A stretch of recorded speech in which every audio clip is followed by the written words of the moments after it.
ये बात उस समय की है जब श्री कृष्ण बालक के रूप में थे। श्री कृष्ण का मनमोहक चेहरा देखने के लिए दूर दूर से लोग दर्शन के लिए आते थे। मैया यशोदा हमेशा नन्हे बालक कान्हा की नजर उतारती रहती थी। ब्रजधाम, मथुरा, बरसाना के लोग कान्हा के सुंदर रूप का ही वर्णन करते रहते थे। ब्रजधाम में एक सुखिया नाम की मालिन आती थी। वह फल फूल और सब्जी बेचकर अपना गुजारा किया करती थी। ब्रजधाम में सुखिया जब भी गोपियों से मिलती तो वो उनसे नंदलाला के बारे में पूछा करती थी। बाल कृष्ण की लीला सुनने में सुखिया को बहुत आनंद आता था। उसका मन भी बाल कृष्ण के दर्शन करने को तरसता था। सुखिया श्री कृष्ण को देखने के लिए घंटों तक नंद बाबा के महल के सामने खड़ी रहती थी, लेकिन उससे श्री कृष्ण के कभी दर्शन नहीं हो पाते थे और शाम होते ही वे निराश होकर वापस अपने घर चली जाती।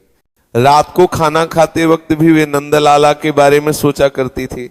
भगवान कृष्ण तो अंतर्यामी है, उन्हें तो सब पता चल ही जाता था। जब उन्हें पता चला कि सुखिया उनकी परम भक्त है तो उन्होंने सुखिया को दर्शन देने का निर्णय लिया। अगले दिन सुखिया ने नंद महल के सामने आवाज दी, फल ले लो फल।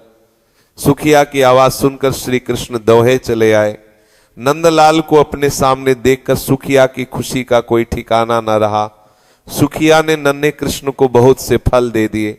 नंदलाल उस समय बहुत छोटे थे तो उनके हाथ में फल नहीं आ पाते थे। फिर भी श्री कृष्ण को सुखिया का परम प्रेम बेहद ही पसंद आया। फल की कीमत चुकाने के लिए श्री कृष्ण बार बार महल के अंदर जाते और मुट्ठी भरकर अनाज लाने की कोशिश करते, लेकिन सारा अनाज रास्ते में ही बिखर जाता था। सुखिया को भगवान कृष्ण 2-4 दाने ही दे पाए। सुखिया के मन में इस बात का कोई मलाल न था।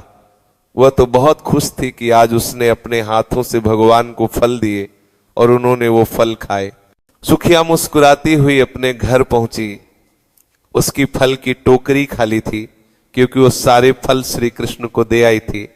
घर जाकर उसने टोकरी अपने सिर से उतारी तो पाया कि उसकी टोकरी हीरे जवाहरात से भरी हुई है। सुखिया समझ गई कि ये भगवान की लीला है। उसने मन ही मन बाल गोपाल को धन्यवाद दिया। इस तरह श्री कृष्ण ने अपनी परम भक्त सुखिया का उद्धार किया